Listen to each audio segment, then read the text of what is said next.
Film noir is often cited as being the very first dark film genre, as it created a charm of its own by shying away from the bright glitzy glam of Hollywood that dominated the American film industry. The German expressionist cinema gave film noir its dark themes of visual styles and moods that reflected the depression following the war. It was an era of filmmaking that spanned across the 40s and 50s, creating notorious atmospheres of crime syndicates in the dingier areas of America's famous cities.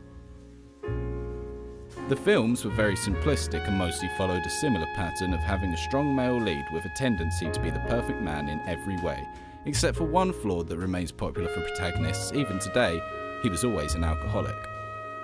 Alongside the hero, you could often find a femme fatale, who would be viewed in the heaviest of stereotypes. Often referred to as dear, dame or broad, the women were seen as being less intelligent than the male character, and often decorated as some sort of damsel in distress, who needed to be rescued or protected in some way. Although every so often there would be a twist in the storyline, and it was the damsel herself who committed the crime, usually a murder or a robbery.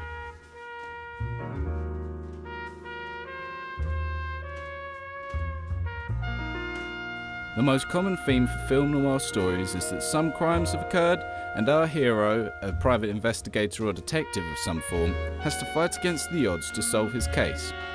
The most famous in this genre are films such as I Want to Live, Sunset Boulevard, and The Third Man.